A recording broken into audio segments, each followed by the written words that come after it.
किसी भी रिएक्शन के बारे में अगर हमें बताना हो कि वो कैसी होगी, स्पॉन्टेनियस होगी या नॉन स्पॉन्टेनियस होगी, पता करना हो, तो हर एक रिएक्शन को हम काम ई नॉट निकाल सकते हैं। ई नॉट ऑफ सेल और ई नॉट ऑफ रिएक्शन। ये अभी आप देख रहे हो हाफ हाफ सेल से ही है, आधी सेल से, आधी रिएक्शन है, सिर्फ रिडक्शन पोटेंशियल है। दो रिएक्शंस कैसे बनती है, दो रिएक्शंस को मिला के पूरी रिएक्शन बनती है, रिडक्शन ऑक्सीडेशन। ठीक है, आपको पता ही है। क्लियर है बच्चों? ठीक।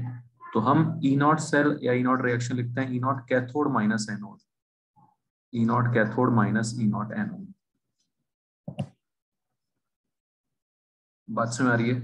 ये आपको फॉर्मूला याद रखना है, ई नॉट सेल या ई नॉट रिएक्शन का, E naught cathode minus E naught anode.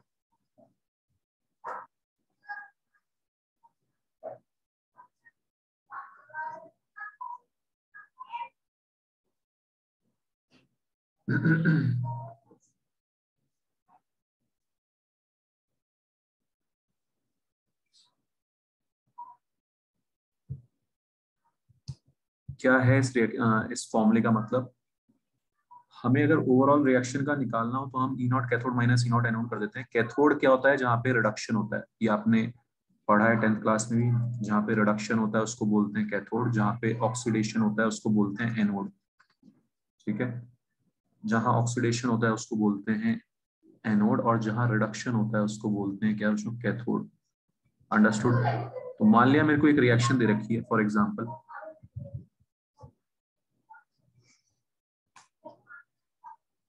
Let's say मुझे ये रिएक्शन दे रखी है कि भाई zinc plus copper ion gives copper plus zinc ion, है ना।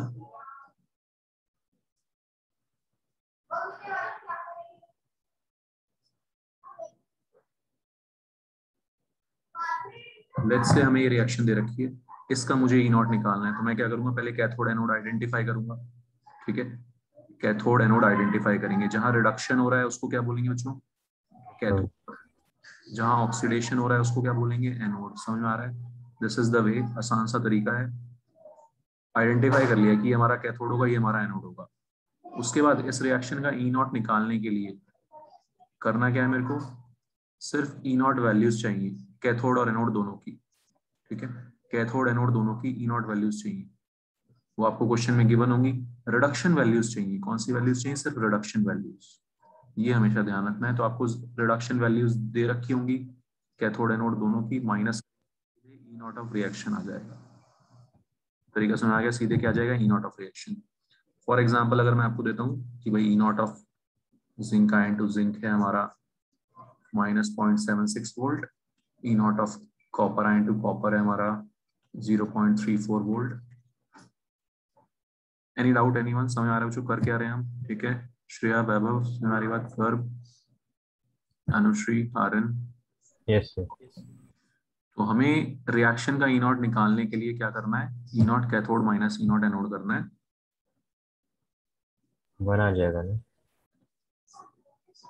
ठीक है, कैथोड क्या है हमारा? Copper ion to copper. ठीक है, एनोड क्या है हमारा? Zinc ion to zinc. 1.1 volt आ जाएगा। क्लियर है? जो ई नॉट की वैल्यू पॉजिटिव आ रही है, ई नॉट की वैल्यू पॉजिटिव आने का मतलब क्या है? ये रिएक्शन स्पॉन्टेनियस है। क्या है ये रिएक्शन? स्पॉन्टेनियस है या फीजिबल रिएक्शन है। तो अगर मुझे ये पता करना हो कि ये रिएक्शन, कौन सी रिएक्शन स्पॉन्टेनियस होगी, कौन सी नॉन स्पॉन्टेनियस होगी, तो मैं ये करने के लिए क्या करूंगा? उस रिएक्शन का ई नॉट निकाल लूंगा। समझ में आ रही बात? ठीक है, कौन किसको डिस्प्लेस कर सकता है, कौन किसको डिस्प्लेस नहीं कर सकता, ये आप पहले देखते थे 9th-10th में कि जो ज्यादा रिएक्टिव होगा वो कम रिएक्टिव को रिप्लेस करेगा, डिस्प्लेस करेगा। अब हमारे पास एक और तरीका है, हम ई नॉट वैल्यूज उठा के, बात सुना रही बच्चों, हम उस रिएक्शन का ई नॉट फाइंड आउट कर लेंगे। क्लियर है नश्री? अंडरस्टूड? तो इस तरह के क्वेश्चंस आपको दिखेंगे एनसीईआरटी में भी। ई नॉट वैल्यूज का यूज, एक और यूज आ गया, to find feasibility of reaction. वो रिएक्शन फिजिबल है, स्पॉन्टेनियस है या नॉन स्पॉन्टेनियस है।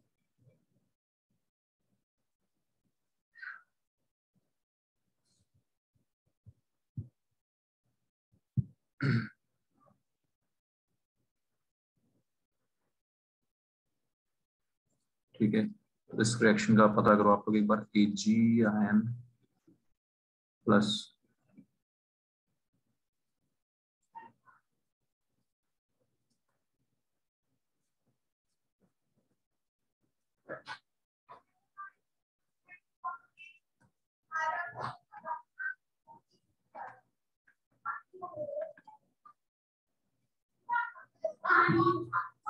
ठीक है,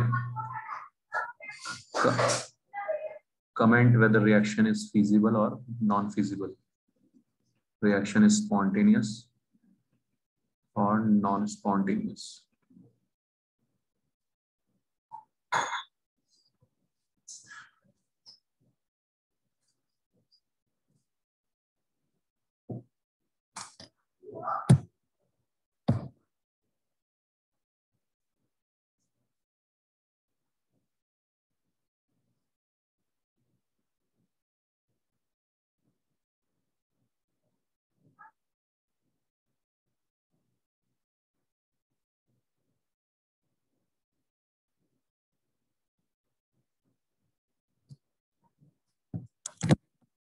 जो स्पॉन्टेनियस और नॉन स्पॉन्टेनियस कैसे पता लगाते हो फिर बताओगे? ई नॉट अगर पॉजिटिव आ रहा है, अच्छा ठीक पॉजिटिव है। आने का मतलब क्या है कि वो टेंडेंसी कैसी है, उस रिएक्शन की होने की टेंडेंसी कैसी है, पॉजिटिव है ना। इतनी ठीक। आसान सी बात है, पहले ही हम देख चुके हैं भाई। ई नॉट जिसका है ना नेगेटिव होता है, उल्टा करके हम पॉजिटिव बोलते हैं, तो क्या बोलते हैं कि ये टेंडेंसी रखता है। समझ आ रही बात? तो ई नॉट पॉजिटिव आना मतलब spontaneous, clear everyone. E not negative आना मतलब नॉन स्पॉन्टेनियस, इतनी सी बात है। फिर ये स्पॉन्टेनियस होगा।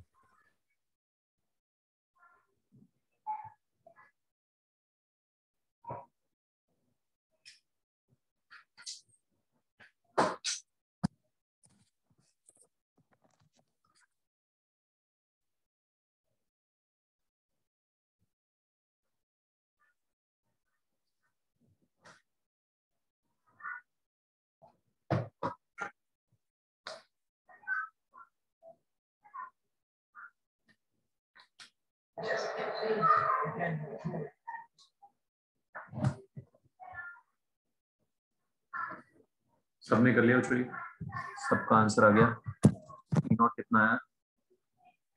2.9। 2.9।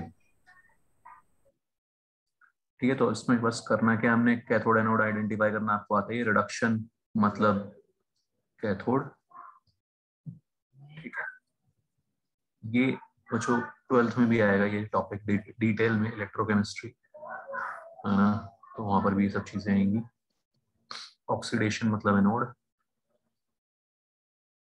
बस अब हमने क्या करना है, ई नॉट निकालने के लिए रिएक्शन का, कैथोड माइनस है, कैथोड पे दे रखा है 0.8, एनोड का दे रखा है -2.1। ई नॉट पॉजिटिव आया तो मतलब फिजिबल रिएक्शन या फिर स्पॉन्टेनियस रिएक्शन। मतलब सिंपल सी बात है, मैग्नीशियम जो है रिप्लेस कर देगा, है ना। ये रिएक्शन बच्चों ऐसे भी दी हुई हो सकती थी आपको कि Mg+AgNO3, समझ आ रहा है। ऊपर मैंने आयनिक फॉर्म में लिखी है, किस फॉर्म में लिखी है, आयनिक फॉर्म में। समझते हो आप लोग, सब बैलेंसिंग करना सीख गए हो, है ना, कि आयनिक फॉर्म में लिखी हुई है। तो इस तरह से भी दी हुई हो सकती थी, तो भी हम यही करते हैं, Mg+Ag+ gives Mg+2+Ag, अंडरस्टूड।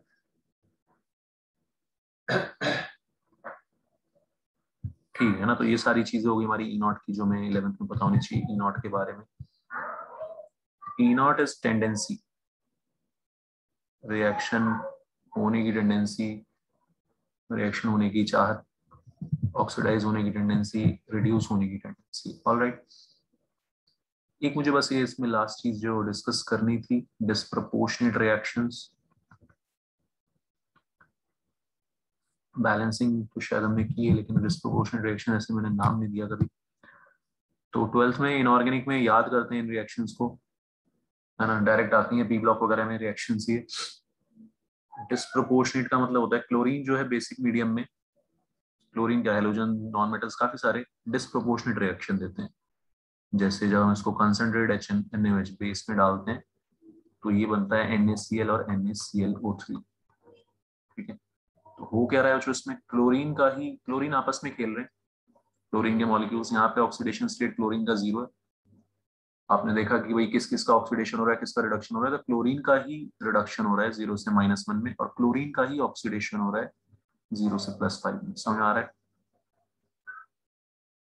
बहुत जगह आएगी केमिस्ट्री में ये रिएक्शन, जब सेम बंदेगा ऑक्सीडेशन भी हो रहा हो रिडक्शन भी हो रहा हो, ठीक है। when same molecule is getting oxidized as well as reduced.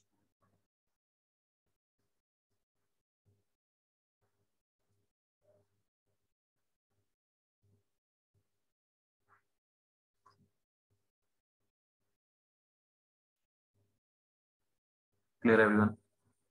ऐसी रिएक्शंस को बोलते हैं डिस्प्रोपोर्शनेट रिएक्शंस। ठीक है, इनको बैलेंस करने के लिए कुछ नहीं, हमने बस ये थोड़ी सी चालाकी मचानी, इसको 2 बार लिख लो क्लोरीन को, क्योंकि एक क्लोरीन तो ऑक्सीडाइज होगा और एक रिड्यूस होगा, है ना। बेसिक मीडियम में रिएक्शन है, Cl आयन में जा रहा है और ClO3 माइनस। समझ में आया? मैंने ऊपर से नीचे इसको आयनिक फॉर्म में ले आया। अब आप मजे में वही कोई भी मेथड लगा लो, बैलेंस कर सकते हो, है ना। ऑक्सीडेशन नंबर मेथड लगा के भी कर सकते हो, डायरेक्टली आसानी से हो जाएगा। समझ में आ रही सबको बात? करके बताओ एक बार मुझे बैलेंस।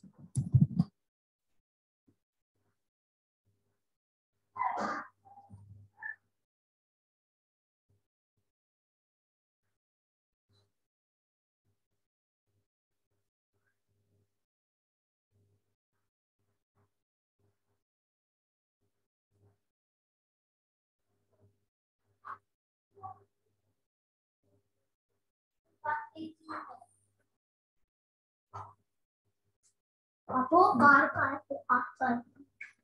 ऑरेंज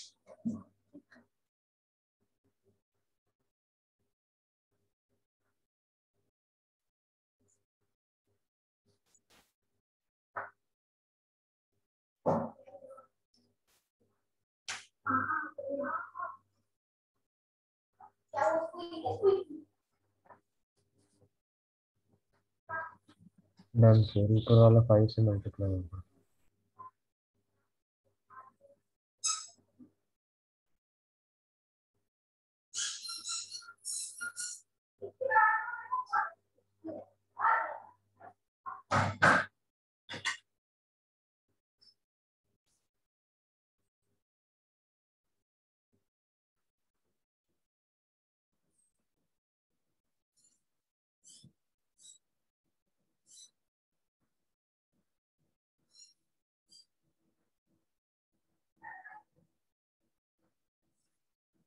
ठीक है, तो कैसे करते हैं, जो उसको ऑक्सीडेशन नंबर निकालते हैं, Cl2 से Cl आयन 2 का चेंज आएगा। कितने का चेंज आएगा? 2 का चेंज ऑफ 2, और Cl2 से ClO3 माइनस कितने का चेंज आ रहे हैं? 10 का। 10 का। ऊपर वाला 5 से। ऊपर वाले को 5 से मल्टीप्लाई मार दिया।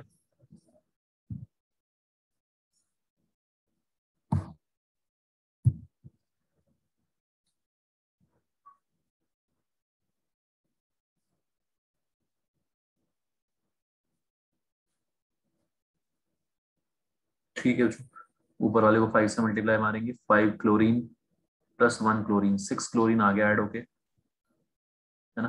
अलग अलग लिखना है तो अलग अलग लिख लो यार।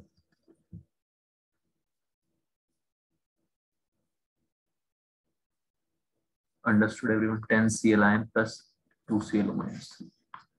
बस उसके बाद क्या करना है अपने को? उसके बाद अपने को ORH के लिए बैलेंस करना है, वो आपको आता ही है। ठीक है, समझ में आ रही बात सबको? ये बैलेंसिंग हम कर देंगे तो इसमें। अंडरस्टूड?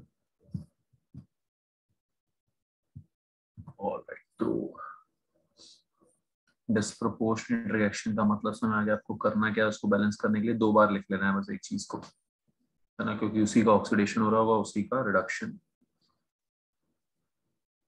तो ये यहाँ पे बच्चों आपका चैप्टर खत्म, रेडॉक्स वाला, है ना। Now we can start hydrogen. I hope सबको आ गई होगी बैलेंसिंग वगैरह। ठीक है श्रेया, समझ आ गया? क्वेश्चंस करो, डाउट पूछो, ऑफलाइन भी आ सकते हो डाउट और पूछने के लिए, है ना। ठीक है, सब लोग बस पढ़ो और उसमें जो भी डाउट्स वगैरह पूछते रहो। टॉपिक वॉपिक कोई समझना हो तो आप लोग ऑफलाइन भी आके समझ सकते हो, कोई टॉपिक पुराना भी दोबारा से भी देखना हो तो भी कोई इशू नहीं है। सर ये सीबीएसई के अकॉर्डिंग है फिर? क्या चीज? ये हाइड्रोजन नेक्स्ट चैप्टर सीबीएसई के अकॉर्डिंग है फिर? हाँ, हाइड्रो सीबीएसई के जो उन्होंने वो नया सिलेबस डिवाइड किया ना, उसके अकॉर्डिंग। अच्छा। हाँ, उन्होंने अपना, तो गैसियस स्टेट इसके बाद होगा या फिर?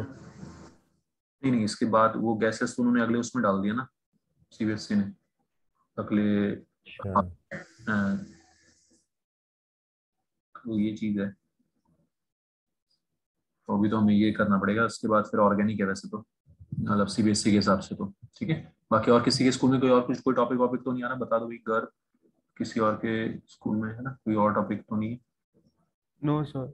है ना ये सर हाइड्रोजन वाले चैप्टर की जगह हाइड्रोजन के, हाँ मतलब हाइड्रोजन की जगह या कोई और टॉपिक स्टार्ट हो गया स्कूल में? सर हमने ऑर्गेनिक केमिस्ट्री करी है।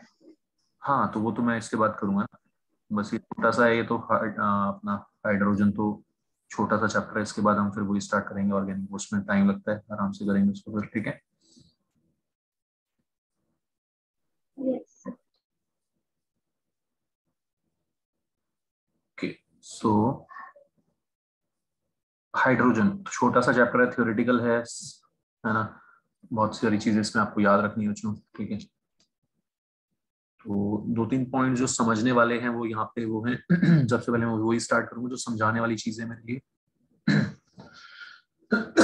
उसमें से एक है हार्ड वाटर और soft water, hardness of water. ठीक है, तो हार्ड वाटर क्या होता है? जिसमें हमारा सोप वेस्ट होता है ना, सोप से झाग नहीं बनते, ठीक है, उसको क्या बोलते हैं? Hard water. Water which do not give lather with soap.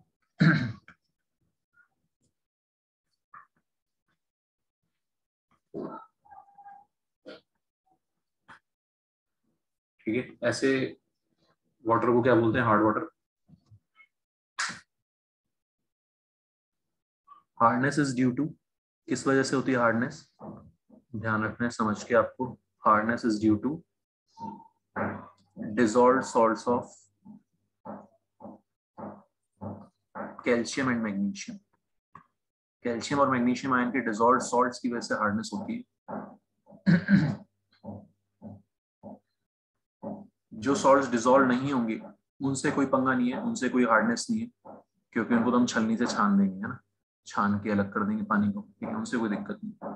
और रीजन भी अभी समझ में आ जाएगा आपको, कि जब मैं रिएक्शन लिखूंगा कैसे। तो कैल्शियम और मैग्नीशियम के जो बच्चों डिसॉल्व सॉल्ट्स हैं जो पानी में घुल जाते हैं, for example calcium bicarbonate, magnesium bicarbonate, तो chlorides, sulphates and bicarbonates, chlorides, sulphates and bicarbonates, इनकी वजह से हार्डनेस होती है, क्योंकि कैल्शियम मैग्नीशियम के यही सॉल्ट्स घुलते हैं पानी में, डिसॉल्व होते हैं ना। तो ये सब आप ऐसे ब्लॉक में पढ़ोगे भी, इनऑर्गेनिक में याद भी रखोगे किसका कौन सा सॉल्ट सॉल्युबल है बच्चों। तो ये सब आपको अभी से समझ आना चाहिए। ठीक है, आपको पता है कैल्शियम कार्बोनेट घुलता नहीं है। कैल्शियम कार्बोनेट क्या होता है? चौक, सैंडस्टोन, ठीक है, मार्बल, जो भी बोलना चाहो, कैल्शियम कार्बोनेट इज इनसॉल्युबल, है ना, उससे खतरा नहीं है, क्योंकि जब इनसॉल्युबल सॉल्ट होगा वो आयंस प्रोड्यूस नहीं करेगा, will not produce ions, ions produce नहीं करेगा। अब खतरा किससे है? आयंस से है। कैसे है वो भी देखना आप लोग। तो insoluble will not produce ions, जो सॉल्युबल होंगे वो पानी में जाते ही किसमें कन्वर्ट हो जाएंगे? आयंस में कन्वर्ट हो जाएंगे। समझ में आ रही बात? आयंस में कन्वर्ट हो जाते हैं। कौन सी रिएक्शन हमारे सोप को बेकार कर रही है वो देखना ध्यान से। सोप का फॉर्मूला शायद आप लोग कोई बता रहा था कि शायद 10th में, इस बार नहीं पढ़ा आप लोगों ने, सिलेबस से हटा दिया था, वैसे तो 10th में होता है ना। Sodium salt of long chain fatty acids, sodium salt of long chain fatty acids is soap. समझ में आ रही बात? सोडियम सॉल्ट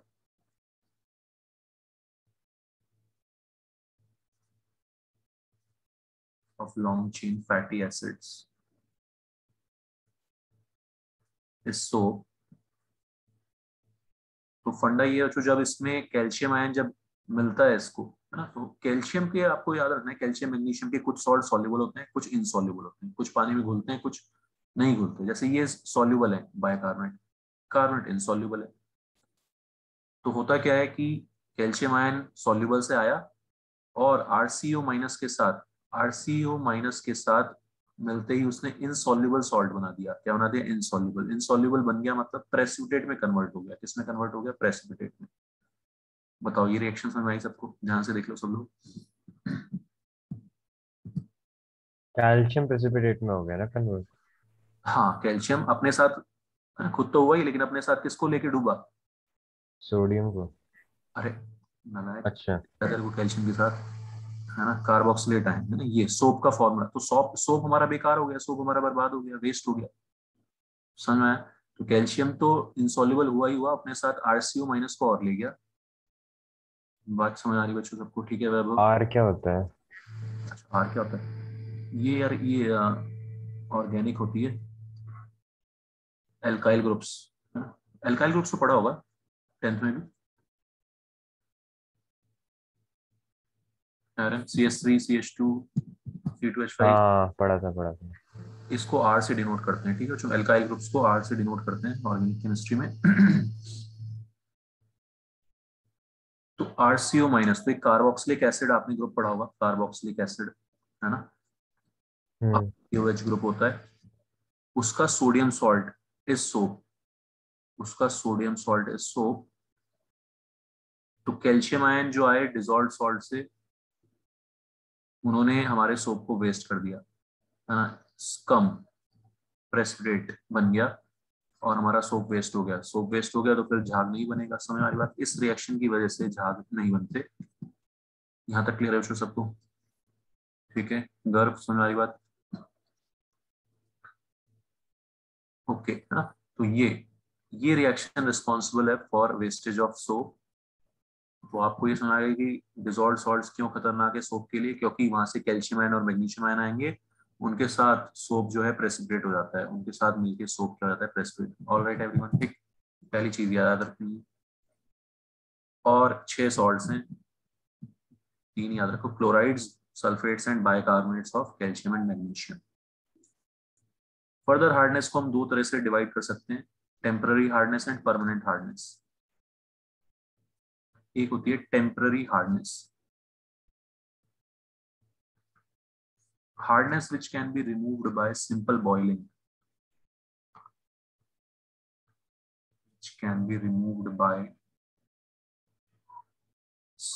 boiling, बॉयल करके रिमूव कर सकते हैं।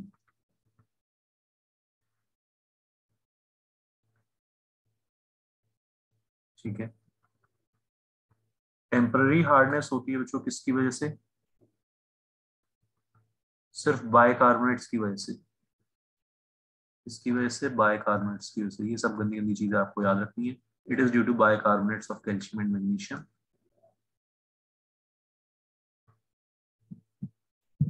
क्या होता है जब इनको बॉयल करते हैं हम? When we boil calcium bicarbonate, reaction आपने पढ़ी है 10th में भी, ये कैल्शियम कार्बोनेट में कन्वर्ट हो जाता है। ठीक है, हो जाता है ना भी, टूट जाएगा, डिकम्पोज हो जाएगा। बाइकार्बोनेट्स इजीली डिकम्पोज हो जाते हैं। ठीक है, तो सॉल्युबल सॉल्ट से इनसॉल्युबल सॉल्ट बन गया है ना। बस क्या हुआ? कैल्शियम को उड़ा देंगे, बाहर कर देंगे, छलनी से छान देंगे या हटा देंगे वहां से, क्योंकि वो इनसॉल्युबल सॉल्ट बन चुका। अब उससे कोई खतरा नहीं। खतरा कब तक था? जब तक वो सॉल्युबल सॉल्ट था। बताओ, जो कहानी सुनाई सबको ये? Yes yes. ठीक है श्रेया, अंडरस्टूड? वैभव? तो डिजॉल्व सॉल्ट से खतरा था, उसको हमने बॉईल किया, बॉईल करते ही सिंपल बॉइलिंग से रिमूव हो गई। ऐसी हार्डनेस को बोलते हैं टेम्पररी हार्डनेस। ओके,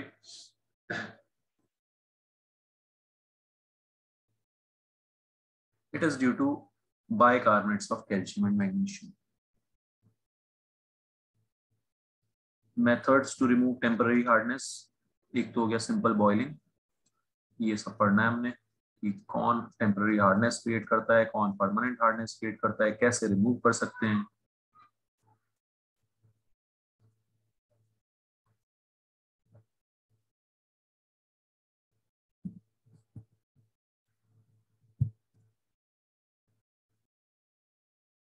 क्लियर है?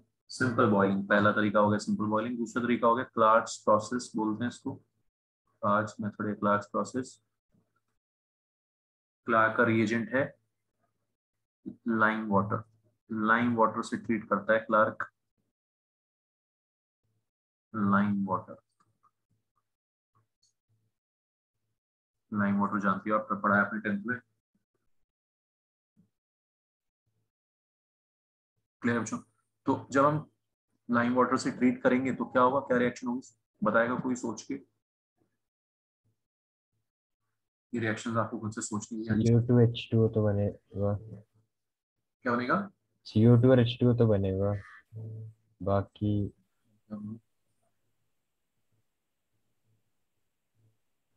CaO।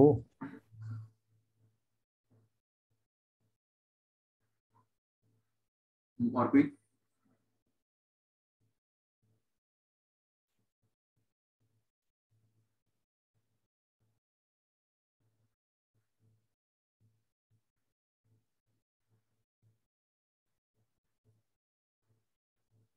नहीं, इसमें CO2 और H2O भी नहीं बनेगा। ये बाइकार्ब है ना, हाइड्रोक्साइड, ये बेस जो है वो उसका H उड़ा लेगा, अच्छा ठीक है। H प्लस उड़ा देगा, क्या बन जाएगा, CaCO3 बन जाएगा, और 2H2O एसिड बेस रिएक्शन जैसी हो जाएगी, H और OH मिलके H2O। समझ आ रही बात बच्चों? ठीक है, ये सिंपल सी रिएक्शन होगी बस। जनरली बच्चों जब भी हम हार्डनेस रिमूव करेंगे तो इनसॉल्युबल सॉल्ट की फॉर्म में उड़ा देंगे कैल्शियम को, मैग्नीशियम को। समझ में आ रहा है सबको?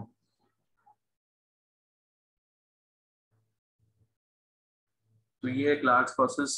दो सिंपल से तरीके हैं। टेम्परेरी हार्डनेस ज्यादा परेशान करती नहीं है, सिंपल बॉइलिंग करने से रिमूव हो जाती है, इसके कोई खास मेथड्स है नहीं। खास मेथड्स आएंगे हमारे कहाँ, नेक्स्ट परमानेंट हार्डनेस में। समझ आ रही बच्चों कहानी? ठीक है, सेकंड है permanent hardness.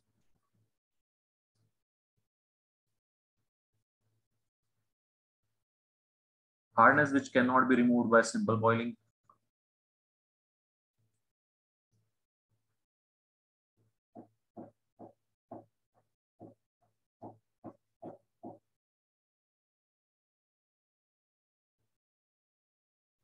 And require special methods for treatment. ठीक है, ऐसी हार्डनेस को बोलते हैं permanent hardness. Temporary hardness bicarbonates की वजह से थी, क्लोराइड्स एंड सल्फेट्स की वजह से, क्लोराइड्स एंड सल्फेट्स की वजह से होती है परमानेंट हार्डनेस।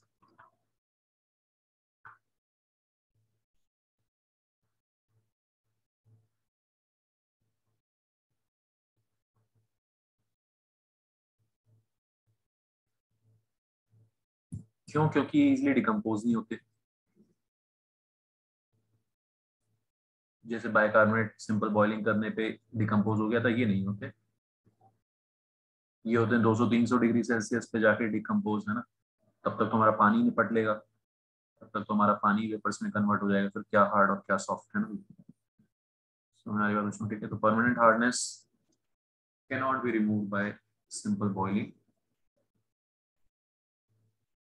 ठीक है, याद रखना है आपको, टेम्परेरी हार्डनेस किसकी वजह से होती है, परमानेंट किसकी वजह से होती है, फिर वही methods to remove permanent hardness.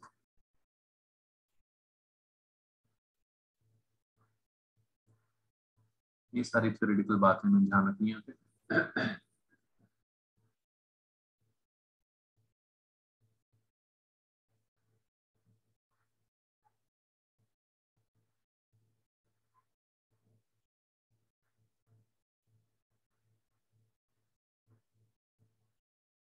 ठीक है, methods to remove permanent hardness में सबसे पहला है बाय यूजिंग वॉशिंग सोडा। तो कुछ रिएजेंट्स याद रखने हैं जो ट्रीटमेंट करते हैं हमारे परमानेंट हार्ड वाटर का। ठीक है, तो वॉशिंग सोडा आपको पता है, वो भी पढ़ा है आपने। क्या होता है वॉशिंग सोडा भी? NO CO3.10H2 है ना। ठीक है बच्चों, तो कुछ भी नहीं है इसमें, फंडा बच्चों वही रहेगा, सीधे सीधे आपको प्रेसिपिटेट करना होगा, कैल्शियम को उड़ाना होगा, सॉल्युबल से इनसॉल्युबल बनाना होगा। हर एक रिएक्शन में कुछ ऐसा ही हो रहा होगा, ध्यान से देखना, हर एक स्टेप में यही हो रहा होगा। ठीक है, तो सोडा, वॉशिंग सोडा डालने से क्या होगा, समझ में आ रहा है सबको? CaCO3 निपट लेगा, ये होती है जो प्रेसिपिटेशन रिएक्शन, आपने 10th में भी पढ़ी है, प्रेसिपिटेशन रिएक्शन बोलते हैं इसको। जब दो आयंस ऐसे मिल जाते हैं, दोनों ये लेफ्ट में दोनों सॉल्युबल सॉल्ट है, CaCl2 और Na2CO3, है ना। तो आयनिक इक्विलिब्रियम चैप्टर में आप ये सब चीजें पढ़ोगे। तो दो आयंस ऐसे आ गए जो मिलके प्रेसिपिटेट बना रहे हैं, Ca और CO3, तो वो प्रेसिपिटेट में कन्वर्ट हो जाते हैं। समझ में आ रही है बच्चों? ठीक, कैल्शियम उड़ जाएगा, हार्डनेस रिमूव हो गई, कैल्शियम उड़ गया, हार्डनेस रिमूव। Clear everyone?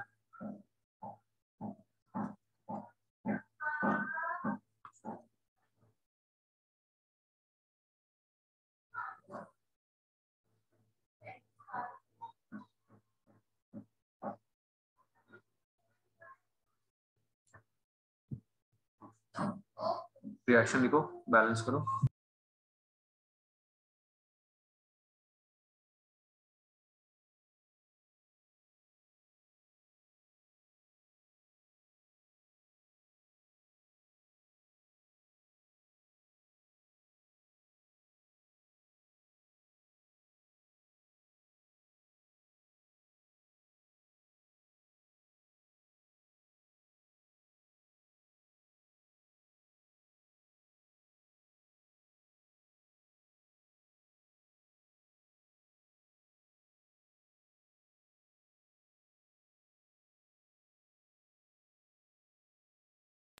ठीक है, जो लिख लिया होगा रिएक्शन सबने। तो MgCO3 है ना, Mg को भी उड़ा देंगे CO3 की फॉर्म में।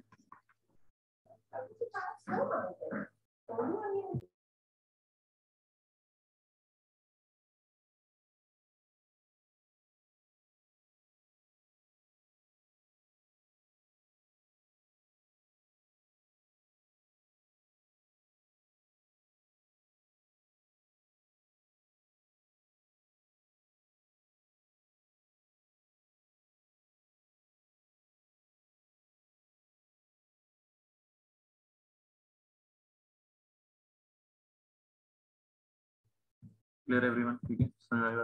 ओके, नेक्स्ट सेकंड है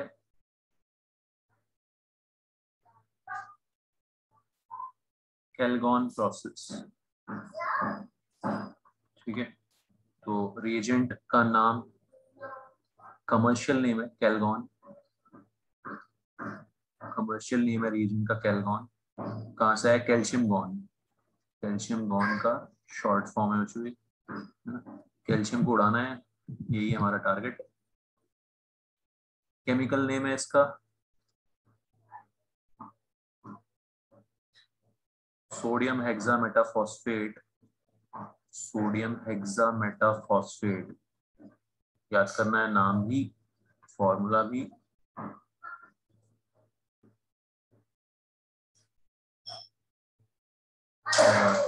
Na6P6O18। कैल्गन कैल्शियम गॉन लिखा है। हाँ, कैल्शियम गॉन का शॉर्ट फॉर्म कैलगॉन। नाम इसका ऐसे ही पड़ा है, कैल्शियम को उड़ाना है इसको। और है क्या रिएजेंट? Sodium hexametaphosphate Na6P6O18। क्या करेगा? उड़ा देगा कैल्शियम को। सब में बच्चों यही करना है आपको, सोडियम के साथ P6O18 सॉल्युबल है, कैल्शियम मिलते ही इनसॉल्युबल हो जाएगा, दोनों मिलके प्रेसिपिटेट में कन्वर्ट हो जाएंगे। समझ आ रही बात? सिंपल सी रिएक्शन है लिखने के लिए।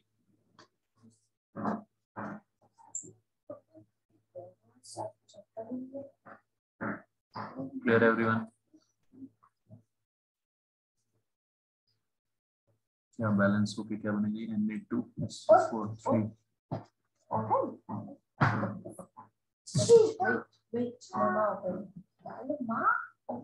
फिर है जो सबको कैलगॉन प्रोसेस। तो आपको याद करना है सारी चीजें, थोड़ा सा समझ लिया हमने कि भाई वो क्या है यहाँ पे, हार्डनेस किस वजह से है, क्यों है। उसके अलावा ये सब अब आपको रिएजेंट्स याद करने हैं, किस रिएजेंट से परमानेंट हार्डनेस रिमूव करते हैं, किस रिएजेंट से टेम्परेरी हार्डनेस रिमूव करते हैं। समझ में आ रही है बच्चों?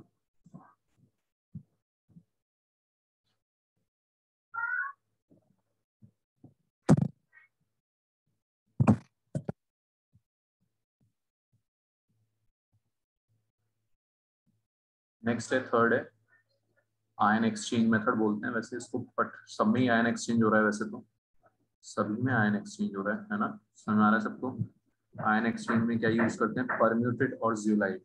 सब ये रिएजेंट्स के नाम आपको याद रखने, कॉम्पिटिटिव एग्जाम्स वगैरह में सीधे सीधे डायरेक्ट क्वेश्चन आता है इससे, याद है तो कर पाओगे। इस चैप्टर में से क्वेश्चन की वेटेज कम होती होगी ना? हाँ कम होती है, परम्यूटेट और जियोलाइट कम होती है, लेकिन बहुत इंपॉर्टेंट इसलिए है कि स्कोरिंग होते हैं, टाइम नहीं लगता है इसके क्वेश्चंस करते हुए इनऑर्गेनिक में, है ना। ठीक है। होता है इनऑर्गेनिक का, मैथ्स फिजिक्स में कैलकुलेशंस करनी पड़ती है, यहाँ नहीं करनी पड़ती, सीधे याद है तो याद है, सीधे टिक मारना होता है। तो इनऑर्गेनिक का फायदा यही होता है बच्चों की उसके 8-10 क्वेश्चन अटेम्प्ट करने में 5 मिनट से ज्यादा लगते नहीं हैं, इसलिए इसको स्कोरिंग बोलते हैं। उतनी देर में आप है ना 8-6-7-8 क्वेश्चन मैथ्स फिजिक्स से कर पाओगे मेरे ख्याल से आधे घंटे में, है ना। वो भी कर पाओगे, नहीं कर पाओगे तो भगवान भरोसे है ना। लेकिन केमिस्ट्री में ये है कि ये अगर हम याद करके गए हैं तो वो ही 8-7-8 क्वेश्चन सेम केमिस्ट्री में। मार्क्स तो यार सबके बराबर ही, आपको पता ही है, वेटेज सबका बराबर है केमिस्ट्री मैथ्स फिजिक्स तीनों का, इसलिए केमिस्ट्री को थोड़ा सा स्कोरिंग बोलते हैं। बस ऐसा नहीं है कि आसान होती है, आसान होती है इसलिए स्कोरिंग नहीं बोलते, करने में कम टाइम लगता है इसलिए स्कोरिंग बोलते हैं, this is the only reason. ठीक है, समझ आ रही बात। परम्यूटेट और जियोलाइट, सोडियम एल्यूमिनियम सिलिकेट, है ना, याद रखना पड़ता है, मेहनत करनी पड़ती है, थोड़ी सी याद करना पड़ता है सब चीजें कि भाई क्या रिएजेंट है, क्या फॉर्मूला है।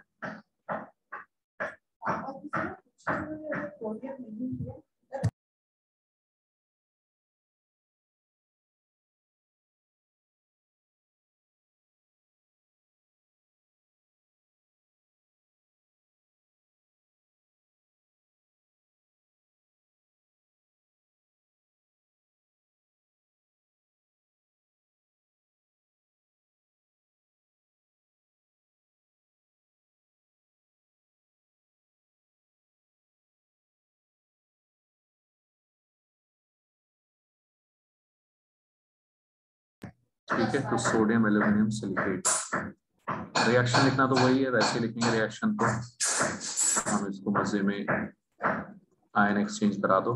बताओ क्या रिएक्शन होगी, प्रेसिपिटेट बनाओ।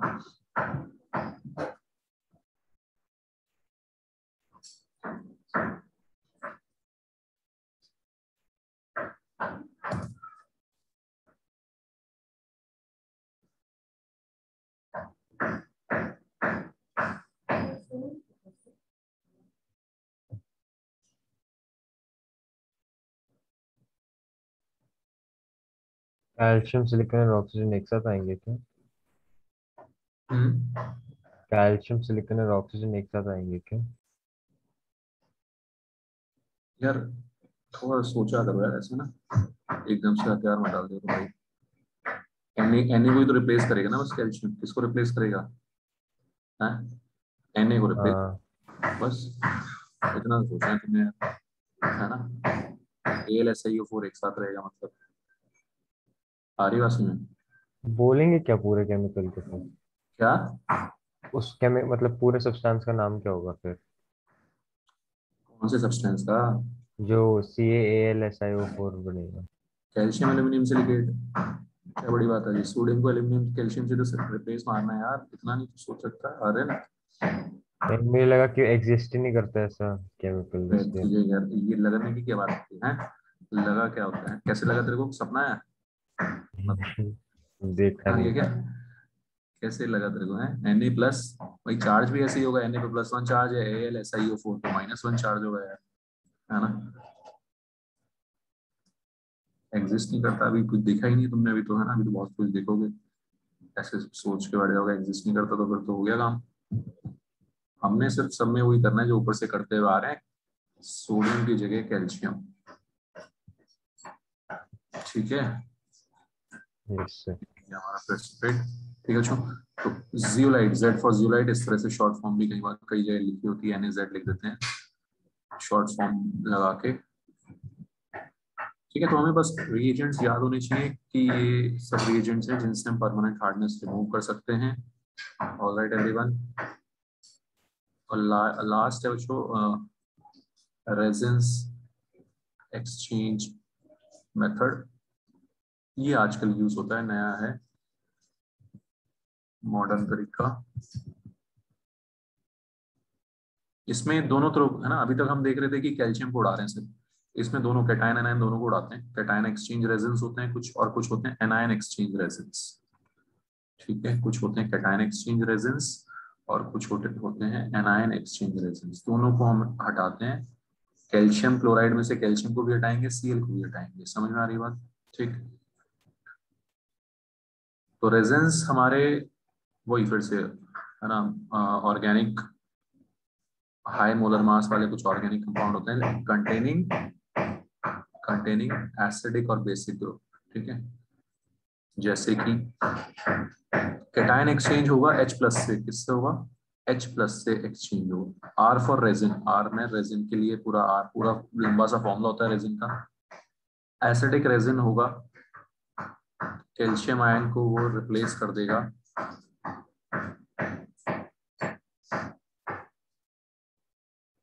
समझ में आ रही बात? तो रेजिन के साथ चला जाएगा कैल्शियम और H+ वहीं रह जाएंगे सॉल्यूशन में।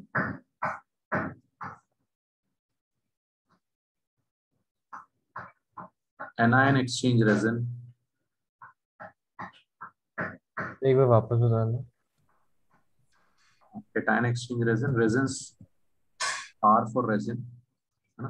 तो रेजिन्स बहुत लंबे फॉर्मूला वाले ऑर्गेनिक कंपाउंड होते हैं कंटेनिंग एसिडिक ग्रुप। कौन सा ग्रुप? Acidic group. तो एसिडिक ग्रुप होगा H+ वाला, तो वो कैटायन को एक्सचेंज मारेगा। और बेसिक ग्रुप होगा OH आयन वाला, तो वो किसको रिप्लेस मारेगा? एनायन को। ठीक है, तो कुछ रेजिन्स ऐसे होंगे जिनमें OH लगा होगा, कुछ रेजिन्स ऐसे होंगे जिनमें H लगा होगा। OH मारेगा एनायन को, एक्सचेंज रिप्लेस। ठीक है, आरएन सुना रहा है? Yes sir. और जो H+ लगा होगा वो मारेगा हमारे कैटायन को, Ca+2 का एक्सचेंज। तो इसलिए इनको बोलते हैं cation exchange resin, anion exchange resin. दोनों रिप्लेस हो गए, दोनों हमारे रेजिन के साथ चले गए। कैल्शियम भी चला गया, क्लोराइड भी चला गया, पानी में बचा H और OH, कोई दिक्कत नहीं है। ठीक है, पानी में होता ही H और OH। समझ में आ रही बात उसमें? ठीक, तो दोनों रिप्लेस हो गए, एक्सचेंज हो गए, रेजिन ने दोनों को एक्सचेंज कर दिया। बताओ, जो कहानी समझ आ गई सबको यहाँ तक? Yes sir.